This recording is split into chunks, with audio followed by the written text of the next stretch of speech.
Wala pang pelikulang tulad nito. Drugs, scams, murder. And some parts of the story connect to Rodrigo Duterte na nakakulong sa ICC ngayon. The story revolves around this guy, Lin Weixiong. Ano yung ginawa ni Lin Weixiong matapos kumita sa Pilipinas ng pandemic? Nakita namin sa isang investigasyon na nakipagnegosyo siya sa isang foreign group na nasasangkot sa akusasyon ng illegal drugs at scamming. Wanted na sa Pilipinas ang boss na to, si Lin Weixiong. May warrant siya para sa kasong graft dahil sa maanumaliyang Farmally contracts. Pero marami pang issue sa kanya tulad ng drugs at scams na hindi pa masyadong natututukan dito. There is really a necessity to really establish the identities of this person in order that we can also establish his links to all these companies that are apparently involved in drugs and other financial scams all over the world.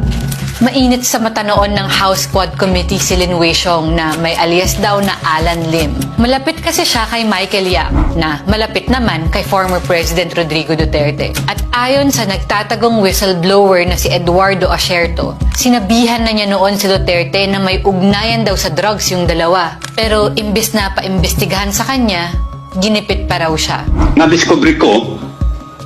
Nadiscovery namin yung protection na ibinigay ni Pangulong Duterte sa dalawang drug personalities na si Michael Yang at si Alan Lim. Pinasawan po nila ako meron po akong warrant of arrest kaya nagtatago ako at meron po nakapatong sa akin na 10 o 15 million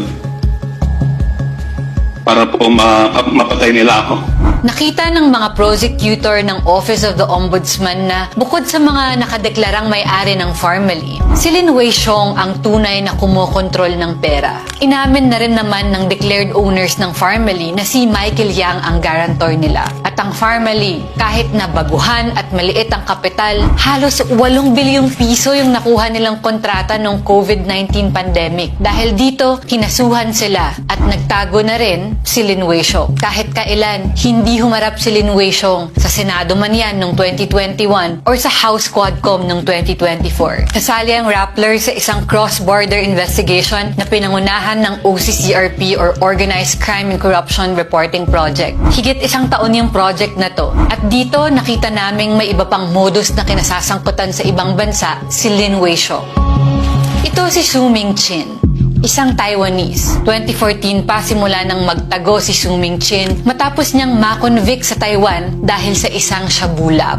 Noong 2016, nalaman ng mga pulis sa Taiwan na si Su Mingchin ang nag-finance ng smuggling ng shabu mula Taiwan papuntang Japan. Galing sa malaking sindikato na Samgor ang shabu na to. Ayon yan sa dalawang law enforcement agency at sa pag-iimbestiga na rin ng United Nations Office on Drugs and Crime. Noong October 2018, biglang nakakuha si Su Mingchin ng Philippine passport. Sudong Enriquez ang pangalan niya ron. Nakita ko na ang Philippine passport na to at kumpirmadong iisang tao sila, ni Su Mingchin. Hindi malinaw kung paano siya nakakuha ng Philippine passport. Pero nakita namin sa travel records niya na nagpabalik-balik siya sa Pilipinas mula 2018 hanggang 2024. Ang kumpirmado, ginamit niya ang Philippine passport niya para maging naturalized Cambodian. Dito na niya ginamit ang pangalang Thomas Su.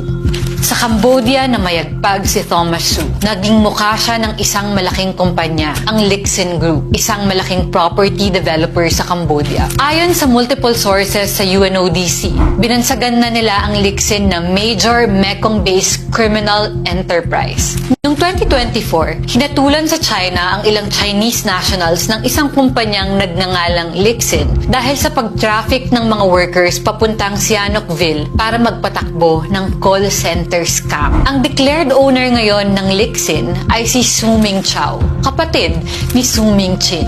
Sabi ng abogado ni Su Mingchao, wala raw kinalaman ang Lixin sa scam charges sa China. At wala rin daw kinalaman si Su Ming Chao sa mga pinaggagawa ni Su Ming Chin, kahit pa nakita naman sa mga event at promo material na naging boss din ng Lixin si Su Ming Chin.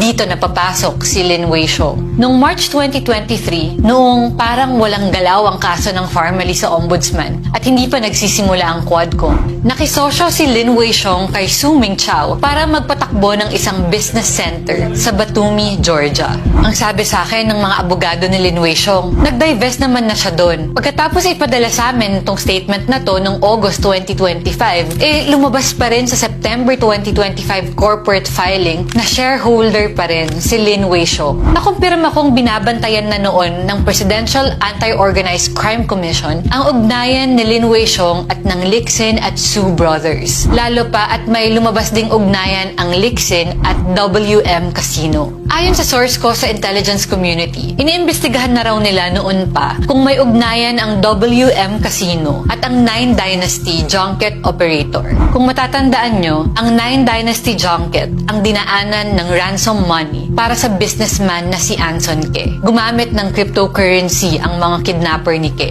Sanga-sanga na ngang criminal enterprise. Pero balik tayo kay Lin Weishong. Ang kaso niya lang sa Pilipinas ay graft dahil nga sa Farmally contracts. Pero sinabi ng Quadcom noon na ang pogo niya na Sean Wei ay may interlocking shareholder connection sa warehouse sa Mexico, Pampanga na pinagtaguan ng smuggled shabu. At ilan sa mga service provider na kasama sa master license nila ay dun sa scam compound sa Bamban Tarlac nag-operate. Natapos ang Quadcom hearings na hindi kailanman nagpakita sina Lin Weishong at Michael Yang. Ang rekomendasyon ng Quadcom, laliman pa yung investigasyon sa dalawa. Lalo na, nabanggit din silang dalawa sa isang lumang kaso ng Shabu Lab sa Dumoy, Davao City noong 2004. Ayon sa affidavit ng self-confessed Davao Death Squad hitman na si Arturo Las Cañas, si Yang daw ang may-ari ng Shabu Lab at pinasunog daw ni Duterte noon ang lab at pinapatay ang mga inarestong Chinese na trabahador.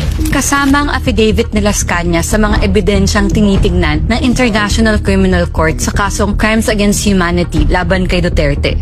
Sa lalim at lawak ng koneksyon ni Lin Weishong, bakit hindi pa siya nahahanap? O hinahanap nga ba siya? If you have